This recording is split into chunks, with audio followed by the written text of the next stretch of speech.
All right. Hello, everybody. Welcome to our next episode of the IT Factor, the AmShot webinar where we talk about IT, IT security, business.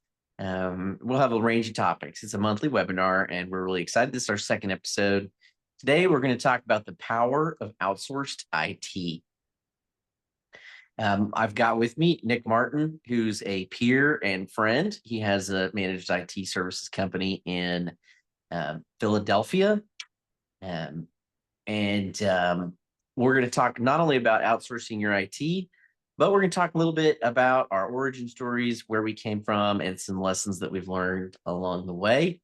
With that being said, Nick, I'll turn it over to you for a brief introduction. Yeah, well, thanks for having me, Michael. I've known you now for maybe a little over a year and a half, probably closer to 2 years. My time kind of gets away from me. But easily one of my top five favorite people. And the reason your top five is really ultimately like I got some family there, so you kind of got moved down the list a little bit, but easily one of the most appreciated business relationships that I have. Well, thank you. That's really kind of you. Tell me a little about Main Street and how you guys got started in the managed IT space. Yeah, so probably not unlike a ton of other uh, managed service providers is our origin stories. My dad started the company back in 2010, and he come from a corporate IT environment, managing all the IT for about a 7,000 person organization. Worked just below the owner in that organization, and really one day wanted to get started being his own boss. So he got that started, and about a year later, I came on the scene. And my origin story is I don't necessarily come from a super technical background. I learned a lot of the tech stuff as I got started in the organization. Thanks, Google. Yeah. Oh, Google is a good friend of yours, a good friend of mine. And which is, it's good though. I learned a lot during those first couple years. And I like to rib, I like to tell the story. I like to rib my dad a little bit. I was the first employee and I was very much unpaid. And we kind of had to grassroots it a little bit and build out our own service offering. But traditionally we just kind of fixed workstations here and there, and little by little built the company up to something that's um, doing seven figures in revenue. And we have about 7 or 8 employees now, and we're enjoying life, man. It's good. I learned a lot. Like I said, I enjoy the business aspect today, probably more than the technology. I'm a sucker for technology. It's cool. But the business side of things is really where my heart's at. I love the idea of consulting and coaching with our customers and those around in our area. That's awesome. Awesome story. I love any origin story of an MSP. Nobody sits around when they're 7 years old and is like, "Hey, I'm gonna run a MSP someday." Pretty Yeah. sure when I was 7 years old, MSP wasn't even a thing. Now you, on the other hand, it probably was already around. So you're a young buck. I am a Uh, young, but no, I don't think it recently in the past 10, 15 years is really where this word started coming around. I mean, there's still a lot of people even today that don't know what it means. And that's just been part of how fast the transformation happened. yeah, I have a feeling we'll talk a little bit about that during this webinar. Yeah. And so, for anybody out there that doesn't know, I'll talk a little bit about AmShot and our origin story. So, people always ask, what is AmShot? So, AmShot is an anagram of my last name. So, Thomas, Thomas, same letters, AMSHOT. I was the IT consultant for about 8 years, starting in 2004, and did that just as a one man band. Michael C. Thomas companies. I was, not very creative at all. Decided I would start an MSP, decided I wanted to have a company, sat down, thought about it for about 15 minutes, jumbled up the words, my last name. Now I own a trademark. So that's kind of cool. Yes, shout out to Resolution Legal Group for getting the trademark registered for me. Um, and we have been growing ever since.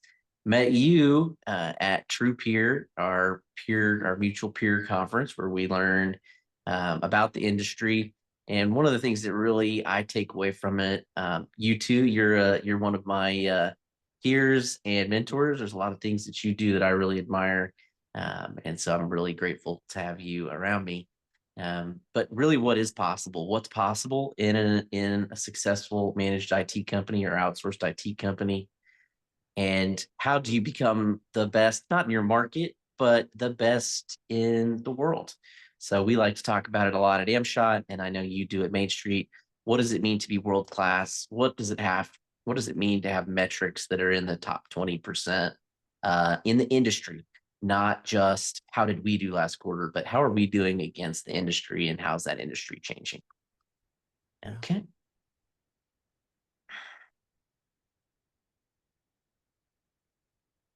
All right, so let's review kind of what this podcast is or webinar is all about today. We'll talk a little bit about digital transformation, technology challenges that businesses might face, uh, how outsourced IT can be what you're looking for, and what some of those benefits are. And then I love this next one is what separates good enough from valuable. I know Nick well, and I know that his goal is to provide value to his clients. Under no circumstances is Nick the cheapest IT provider in town. But if you invest in Main Street's IT or MShot IT, we're going to give you an ROI on that investment. We are going to help you guide you on a technology path for your business that's going to help us get to success. So let's dive into the digital transformation. So when I think of digital transformation, I go back to 2020 and the pandemic. A lot of innovation happens when there's some sort of catalyst or pressure. There had been, numerous businesses globally that resisted, moving forward, becoming more modern in their IT. And 2020 was the crash course in having to do that and having to, you know, make smart decisions, make sure your technology can help you. Nick, do you have any good stories from 2020 of clients maybe that were dragging their feet but had to rapidly move into the modern era? Yeah, it's funny. 2020, the whole COVID deal really put pressure on not IT companies necessarily, but every single organization and seemingly within the country, certainly in our area, on what is the quickest way possible that we can be mobile, we can be flexible, we can create productive environments without everybody being in the office having their thumb over the control. I mean, it was a really interesting time to watch businesses shift hard. And so when you talk about a free checkbook, I mean, that rarely comes up, like having this idea of like, hey, whatever we need, there's an open check. It was probably one of the few, if not the only times that a lot of our customers saying, doesn't really matter. I don't care how much it costs. We got to go. And I thought one of the interesting things out of the pandemic was something as simple as laptops and work from home environments. I mean, it became such an interesting movement that we were actually having a hard time getting a hold of certain types of laptops. Everybody was trying to go for them.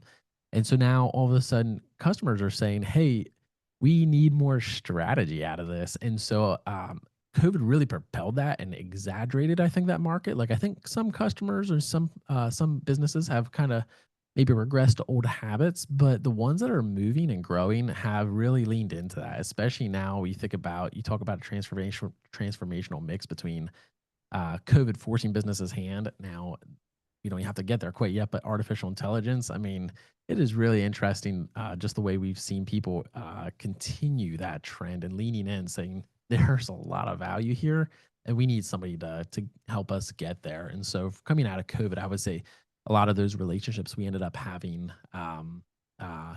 deepening relationships with those people, and it really hasn't stopped. They've asked continually more and more and more of us.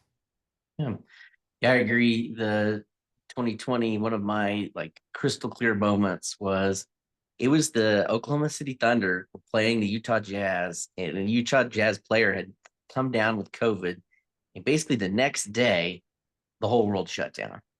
Like that game got canceled. And I remember addressing the staff at Amshot and saying, like, hey, listen, we don't need to think about how we're going to operate. We've been operating remotely since the beginning of time because they put the IT department in the basement. So we're used to remoting in, we're used to solving problems remotely. That's our job, but our clients are going to have a huge struggle with this. And I remember that moment talking to people in my conference room as clear as day and knowing that we had that technology capability and strategy and that our clients were counting on us. It was a catalyst for a lot more trust with the IT and HR, IT and leadership, IT and legal.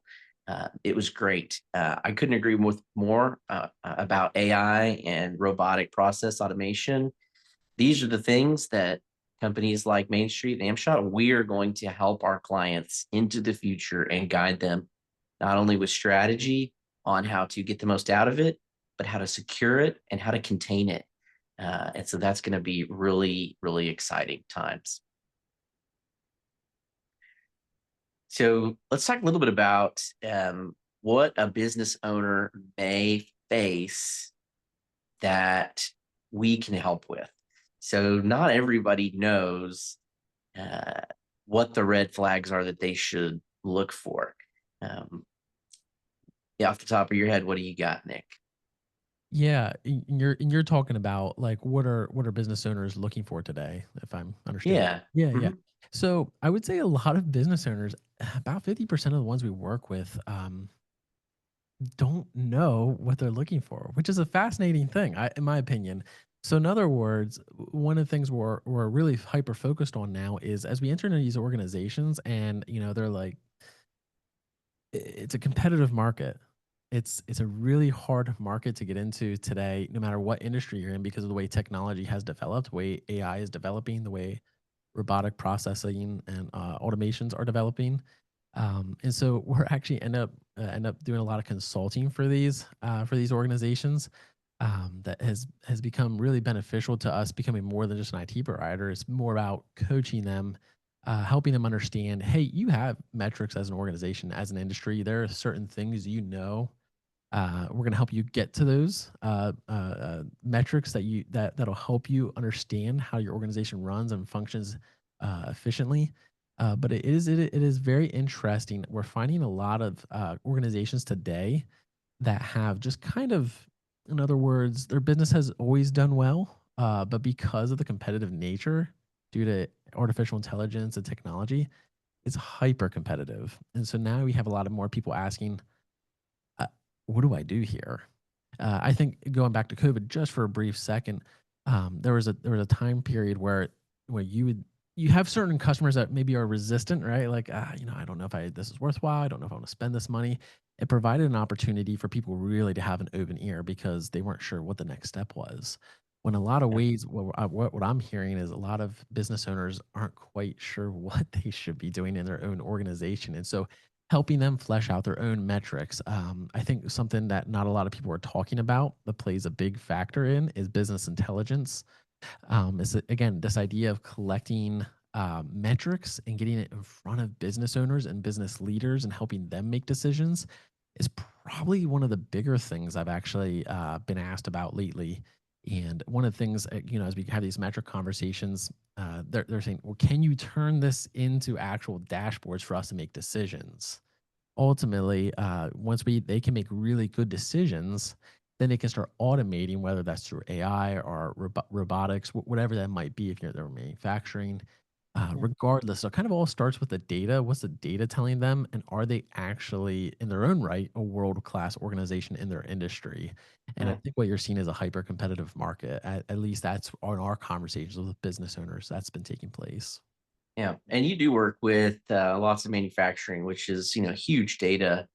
data intensive, you know, operation, which is really cool. I love working with companies that are printing out widgets, whether the widgets are ours and there are people doing those, or the widgets are literal widgets and they're building things.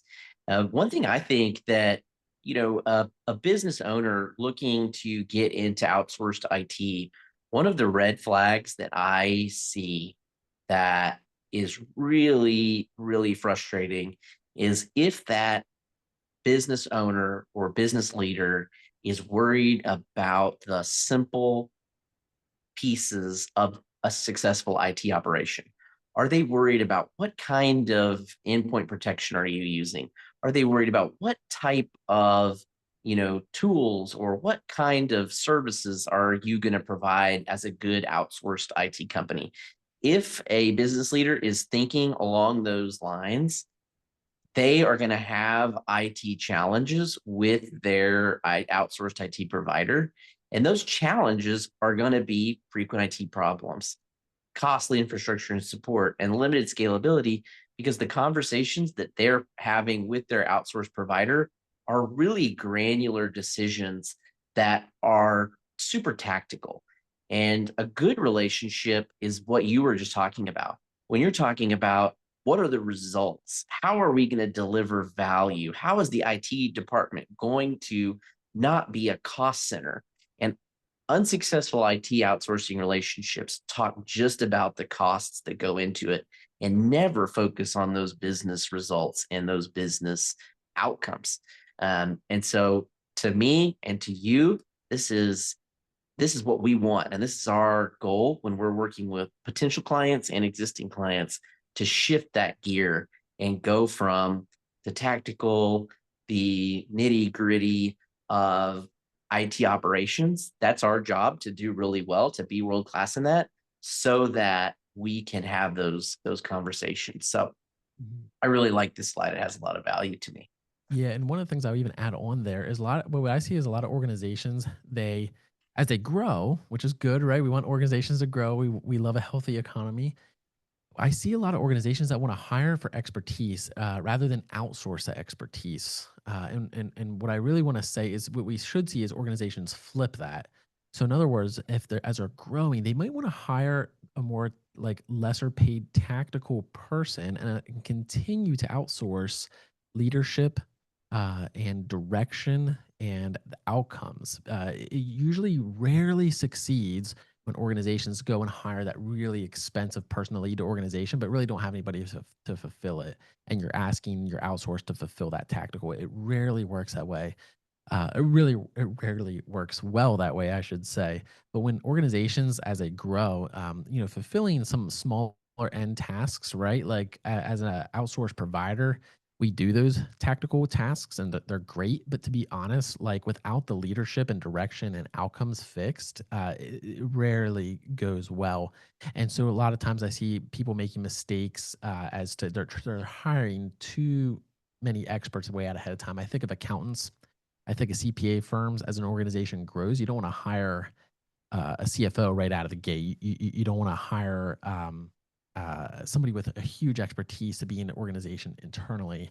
But no, you want to hire some bookkeeping. You want to hire maybe a controller as you grow, and then ultimately, as you grow and expand, you're going to continue to pull back on outsourcing the tactical items, not the leadership items. Agreed. And I like to think of that, a good analogy for that is building your own castle. And if you're like a 50-person company, a 100-person company, and you have an internal IT department, you are responsible for building a castle, understanding, meeting with vendors, doing procurement, doing all of this work that is a little tedious. And if you're doing it just for one company, there is a lot of waste there. If you think of a really great outsourced firm, we might be managing 50, 100, 200 organizations. We're going to have better buying power. We're going to be making strategic decisions to run an extremely successful IT department. I met with one of the IT leads at a local utility company, and I was comparing their support desk metrics with our support desk metrics. They have 1,000 people in this organization. They have a huge budget, and our metrics are more efficient. Our utilization rates are higher. There is a lot to picking a great outsourced firm and then utilizing it to get what you need out of your out of your budget. And so I love that. I love that analogy. Okay. So yeah, we kind of talked about some of these benefits of outsourced IT, reducing expenses. Um, a lot of the specifics where we get success is when we get to talk about business goals with clients. And when I think of good outsourcing, you want to align that technology to your goals and you want to be proactive, not reactive. I know that's something that you and I talk a lot about, and um, the the separation of good enough from valuable. I think the now is a great time to talk about the reactive spiral of death and how that can Yeah. happen internally, and how that can happen in um, a typically, I'm not going to say poorly run, but typically run outsourced firm. So go ahead, lay it on us. Tell us about the reactive spiral of death. Oh my, the reactive spiral of death is something we were familiar with a number of years ago, and it's always a risk. I mean, it's always so easy to fall into that trap again.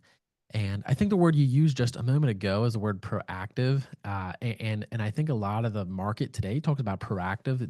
They throw that word around pretty loosely. And what I try to get across to people is that proactive is not preventative.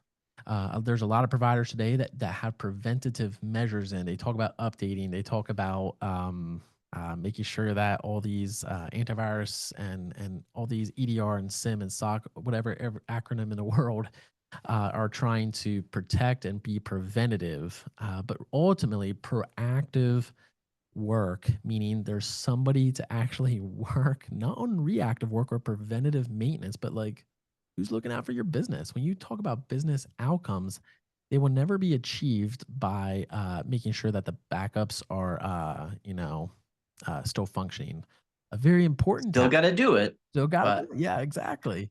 There's no mistaking that. But at the same point, like who's working on the business? And so well, ultimately to get out of the reactive spiral of death, somebody's got to be looking at the business. Somebody's got to be looking and working with the leadership teams and saying, hey, what are your goals? How are you trying to get there? How are you getting more efficient and effective? Those are some of the measures. If you don't have somebody if you don't have somebody dedicated in an organization to make sure your technology is getting you to the next step in your business goals, not your provider's goals, but your organization's goals, ultimately, that's not a proactive. It's not a proactive company, and you're going to ultimately enter this reactive spiral of death. I'll give you one quick example. It was a company I was working with that was about 200 employees, give or take. And one of the things that they had mentioned was, hey, we have about a little over 200 tickets that we do a month. First thing that's going through my mind is, wow, that's extremely not effective, nor is it efficient. There's nothing happening there. You're just firefighting the whole time. And their concern was, hey, I mean, we got a lot of things going on here. We have about 200 tickets a month, and we're just a little concerned. Are you able to handle that kind of workload? And the first thing that crossed my mind is like, wow, that 200 tickets is a lot. That's a big workload. I don't know. That's a lot. But what I can tell you is we can handle 40 to 50 tickets. And I remember that. Oh, what do you mean? It's like, dude, you're doing too many tickets. There's nobody working on your business. That's very clear to me. I said, do you feel like you're firefighting? Oh yeah, that's why we're trying to hire this. It's like, dude, you don't want to hire somebody to firefight. You need somebody to have a proactive role so that they can reduce that reactive spiral of death because you're in it. You're dying. Everything is dead weight, and you're trying to carry this organization forward. When is the last time you met one of your business objectives? And the guys, don't know, it's been a while. It's been a hot minute. And it's like, wow, you're there. You're in the reactive spiral of death, my man. You need somebody to actually work on the business and get outcomes. yeah, it's so interesting because that's how you and I. That's what you and I talk about a lot. You and I talk about metrics like tickets per endpoint. How are we reducing the amount of times that a client needs to pick up the phone or send us an email and say, hey, something's wrong. I was listening to one of your podcasts recently, and you had a really interesting point that I might say that to a potential client, and they're like, "Well, figure out how to pay for more tickets." Well, it's cheaper for me than it is for them. It's in our client's best interest to minimize the amount of tickets that they've got. It is also beneficial to us to have less reactive work, of course. We have more capacity. We, can manage a better team, but it is a mutual goal that is even more rewarding for the client or for potential client. So if you're out there and you're shopping for a managed IT company or an outsourced IT company, this is a key metric that you want. You want that IT company to do anything in their power to reduce that number of tickets. And it's a unique value proposition that you and I share, in that we believe that piece, that investing in alignment, investing in security, investing in tools, investing in strategy, all of these things are going to lead to an outcome of less friction in the business, more profitability, more billable hours, more widgets, whatever that business goal is that that client has. At its core, you and I run businesses that we want their IT operations to run as smoothly as possible. Uh, and I really enjoy that. I know, because I did the reactive spiral of death too. And the reactive spiral of death to me is simply, we're getting more tickets, hire another support desk person. We're getting more tickets, hire another support desk person. We're getting more tickets, hire another support desk person. And if that is your current MSP or outsource IT firm strategy, you need to be looking at someone that has a value proposition more like ours. One that says, spending time, spending money, reducing those tickets per endpoint, reducing the amount of downtime for your organization, that is the value that you need to provide. One thing I wanted to talk about, you and me a little, was the why. And so I was going to kind of go through my story, a little bit of the why I got into IT. Um, didn't go to college for IT.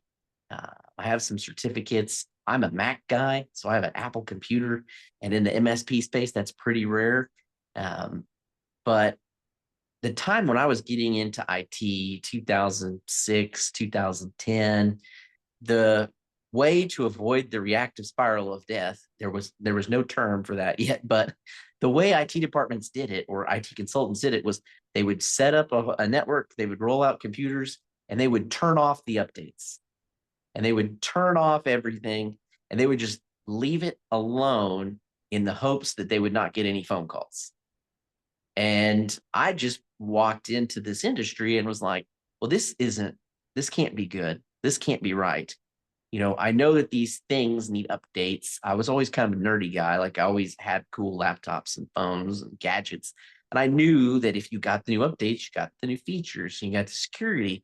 And so I kind of stepped into this space where it was so exciting, because my why was, I want people to get the benefit out of the technology, not to just kind of either hide from it, or I don't want to put thoughts into these other IT people, professionals of the time's heads, but it was not a great way forward. And so I really got into it to help bring that technology to people, in a way that benefited them. So tell us a little bit about your why, and what you guys are doing. Yeah. So like I said, with my dad starting the business, ultimately there's something there's something fun about technology, to your point. I mean, it's not like we need to be pure nerdy, although that is maybe more the norm than not. But to be able to look at a business and help it scale, I mean, ultimately, I think we're going to come back to the three things: people, process, technology. It's a fun industry to be in. And so one of my dad's goals was, how can I worked in a 7,000 person organization. How can I bring the technology piece down to the SMB market, the small medium sized business market? Maybe whether it's in manufacturing, whether it's in hospitality, whether it's in finance, legal, whatever that might be. Ultimately, how can we help businesses get this technology and then make it work for them? And so that was one of the big reasons where was wanting to start the business. And so again, I come back to I enjoy the technology aspect, but I am blown away by the outsourced provider market, the MSP market. Is it is a technology heavy market industry, but it's a lot more closely related to business coaching than perhaps I would have initially thought, especially when I think about the early days and hey, you're providing computer support, hey, you're going to provide server support or network support, and like that's still the thing today. But what we're finding is like, no, that's just an outcome or a piece of a greater purpose or greater plan. And so ultimately, I would say we're living out my dad's dream, and I'm along for the ride. Like I've really enjoyed it. I've really embraced the business that we're operating today. But to be able to work and see the local community is one of the things I preach a lot to the employees here is we have such a unique opportunity to be part of our community because we're the backbone of what they're doing. I mean, without technology today, pretty much none of these organizations we're supporting would be in business, and they support a lot of our community. But whether they're providing jobs, whether they're providing goods or services, I mean, it's pretty incredible that we get to make an impact in this community at a deeper level than a lot of other industries are used to doing. I mean, don't get me wrong, I'm not going to go claim the MSP industry is more impactful than every other industry in the world, but I'd I'll argue do that for you next. it's up there. It's really far up there. It's really cool to be part of that industry, and so it's something that we've really enjoyed along the ride. Yeah, I think that, the when you embrace what we do professionally and you think about our role as a consultant, um, businesses need consulting. Yeah, They need financial consulting. They need HR consulting. They need legal consulting. They need accounting. And then they need IT. that's right. And you might talk to your lawyer as a business owner every 6 months, maybe once a year. Fingers crossed. You don't need to talk to him very often. Your CPA, you may just need to talk to them every year. Your HR consultant, maybe when you hire somebody or you want to revisit something, you'll be dealing with your IT consulting firm, your MSP, your outsourced group more than you will any of those other groups. What a great We are, yeah, yeah, we are inside your business. Every one of your employees has the ability to reach out to us and talk to us, and we pick up the phone. We answer the email for anyone in your organization. It is such an intense and, if done correctly, rewarding and valuable relationship. And something that I take really seriously, and I know you do too. We want that value. We want to make sure that that value is there, and that's the why is providing value to our clients and being that guiding person, and also the trusted person when something bad happens. If you have an HR incident in your organization, you're going to call HR. You're also going to call IT. We are the people that when something happens, we're in that room with you, and we've been in the trenches with you. You don't really need to bring us up to speed. We know what's happening. We're meeting with your team members monthly, proactively. We have the metrics and response times to ensure that your business is successful. And so that relationship needs to be so valuable because it is so important to your business day in and day out. We have a lot of responsibility. So I'm pushing back, and I'm telling you, we are the most important industry. Yeah. MSP for life. Yeah. So you bring up a great point, and I think what I want to add on there is there can be a lot of companies that don't enjoy spending money on outsourcing. And you know what? I get it. Like every time my accountant bill comes in, is like, Ah, okay, like, no worries, like, I need it, I know I need it, so I'm gonna spend it, and I think a lot of people can take that same attitude into, the technology realm for outsourcing IT, and so in other words, it's really easy to go the cheapest option. What we're trying to, I think, approach this from is, are you passionate about your business? Good. Go and hire a great accountant so you're never underwater. Just go and have fun, enjoy what you do. Do you really want to take your business to the next level? Go and hire a lawyer to make sure you're legally covered so you're not getting sued and everything has to go under. Do you really want to ensure that you have a smooth and enjoyable business? Go and hire an amazing IT provider because, like you said, you're going to be interacting with them a lot, and so being able to have somebody that can help give you leadership and guidance on taking your business and organization to the next level, appreciate the journey and realize, hey, you you might be cutting a smaller check, but the point is, enjoy yourself, enjoy your business, and the only way that's going to happen is if you have the right people and processes around you, and on all aspects, including technology.